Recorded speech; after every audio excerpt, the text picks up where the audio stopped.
बिस्मिल्लाहिर्रहमानिर्रहीम। अस्सलाम वालेकुम दोस्तों, मेरा नाम है मोहम्मद सफ़ी और आज मैं आप लोगों के लिए जिस गाड़ी का रिव्यू लेके आया हूँ, इस गाड़ी ने 2019 में सुजुकी मेहरान को रिप्लेस किया था और अब ये पाकिस्तान की नेशनल कार बन चुकी है। इसकी हाईएस्ट सेल हुई थी 2024 में और 23 में।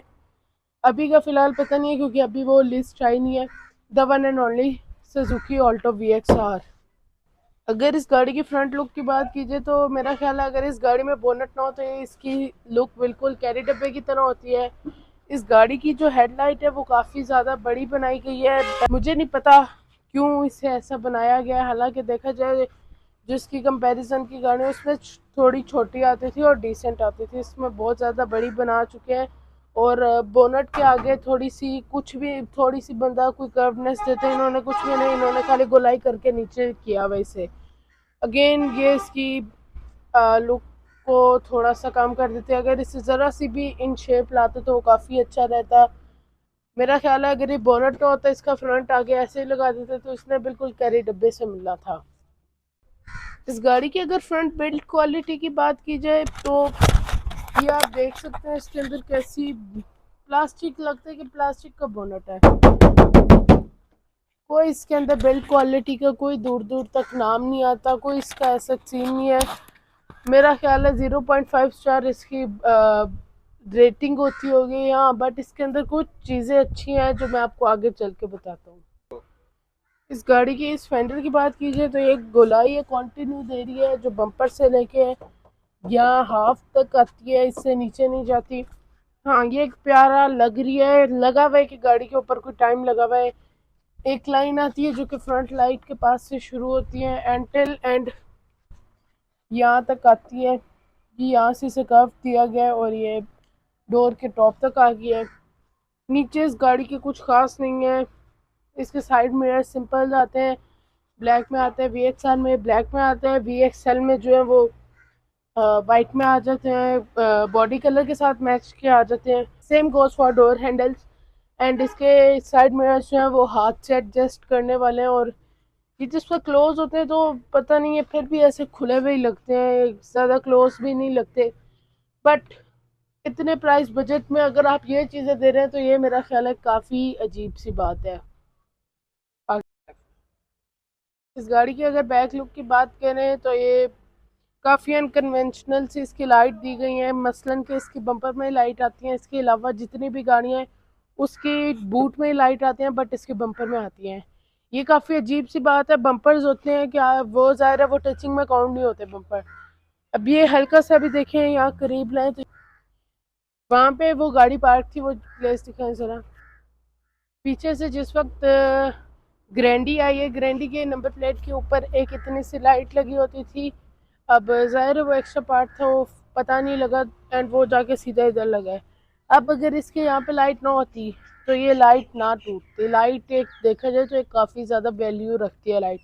इसकी उन्होंने बम्पर दी हुई है जो कि अगेन में कहूँगा काफ़ी अजीब सी बात है। बूट इसकी बूट स्पेस जो है वो इनफ है, बट आपने अगर इसको ज़्यादा सामान रखें तो आप इसको फोल्ड भी कर सकते हैं। अगेन ये ऐसी और किसी गाड़ी में नहीं आते, खाली इसमें आता है। इस गाड़ी में स्पेयर व्हील नहीं आता बल्कि उसकी जगह ये लोग आपको एक जैक ऑफर करते हैं, साथ ये पता नहीं क्या चीज़ है एंड साथ पंप ऑफर करते हैं। इस गाड़ी के अगर इंटीरियर की बात की जाए तो ये बेसिक से इंटीरियर है ब्लैक कलर का, जो कि अपग्रेड इससे ऊपर वाले वेरिएंट में यानी कि VXL में टू टोन आ गया था, जैसे बेज और ब्लैक के कॉम्बिनेशन में आ गया था।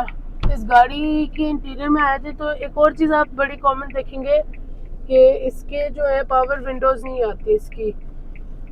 आप देखिए आप 27 लाख रुपए खर्च करें और ये आपको पावर विंडोज़ भी नहीं ऑफर करे। क्यों भाई? क्योंकि VXL या तो आप VXR को डिसकंटिन्यू कर दें या फिर इसमें भी कोई फीचर्स ऐड करें। VXL में इवन के रिट्रैक्टेबल मिरर्स भी आते हैं, तो इसके तो यहाँ से बैठ के बंदे को खुद सेट करने पड़ते हैं, ऊपर नीचे दाएं बाएं। इसमें कम से कम आप रिट्रैक्टेबल मिरर्स नहीं डालते, आप कम से कम ऑटो मिरर नहीं डालते, कम से कम आप यहाँ पे वो तो डाल दे जहाँ से हो जाते हैं, जैसे वो क्रोला अंडा शेप में आते थे वो भी नहीं डालते।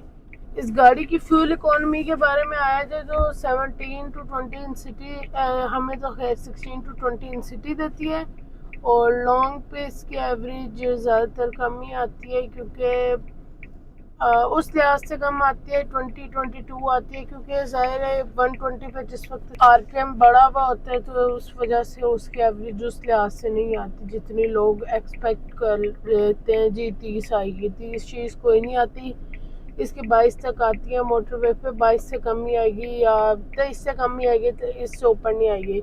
इस गाड़ी का एक चीज़ अच्छी है, वो है एसी, जो कि ओवरटेक करते हुए आप थोड़ा सा एक्सेलरेट करें तो वो भी ख़राब हो जाते हैं। बाकी चले आए इस गाड़ी की, अब मैं आपको बैक सीटिंग कैपेसिटी दिखाता हूँ कि वो कैसी है। इस गाड़ी की अगर इंजन की बात की जाए तो 660 आता है, जो कि लॉन्ग के लिए थोड़ा टफ टाइम देता है, ओवरटेकिंग के लिए टफ टाइम देता है, बट सिटी के लिए काफ़ी ज़्यादा कमाल है। लेकिन ये इसकी अगर फिगर्स की बात की जाए तो 39 हॉर्स पावर, और इस गाड़ी की अगर न्यूटन मीटर ऑफ टॉर्क की बात की जाए तो वो 56 आती है। इधर अभी अभी मैंने इधर एक चीज़ नोट की है, देखा जाए तो ये आपको हॉल नज़र आ रहा होगा, तो इसके अंदर से भी नज़र आ रहा है। आप यहाँ से इसकी बिल्ड क्वालिटी का अंदाज़ा लगा सकते हैं कि ये कैसी सी है। ये देखें, इसके अंदर होल हुआ है और इसके अंदर से नीचे तक नज़र आ रहा है, इवन के वो ज़मीन भी नज़र आ रही है, ये देखें। बाकी इस गाड़ी की मेंटेनेंस बिल्कुल आम है, स्पेयर पार्ट्स बिल्कुल आम है, इवन के इंटीरियर के भी बिल्कुल आम है। इस गाड़ी के अंदर एबीएस नहीं आती, इसकी बैक ड्रम ब्रेक है और फ्रंट डिस्क ब्रेक है। और इसके अंदर जो है, इस गाड़ी की जितनी बिल्ड क्वालिटी ख़राब की गई है उसे खैर पूरा कर दिया गया है, क्योंकि इस गाड़ी के अंदर 2 एयर बैग आते हैं। बट फिर भी सुजुकी वालों को चाहिए यार वो इसकी थोड़ी सी इम्प्रूव करें बॉडी में। देखा जाए, ये देखें, ब्लेड लग रहा है बिल्कुल ज़ीरो बिल्ड क्वालिटी है। यहाँ से भी आप साउंड चेक कर सकते हैं, मैं आपको इमेज, ये क्या बिल्ड क्वालिटी है।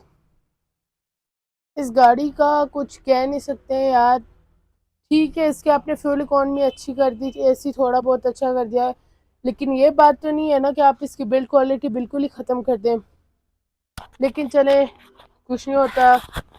गाड़ी की फ्यूल इकॉनमी की वजह से ज़्यादातर ही गाड़ियाँ जो है यूज़ होती हैं, इन ड्राइव में हो जाती हैं, या रेंटा कार में भी काफ़ी अच्छा काम देती हैं।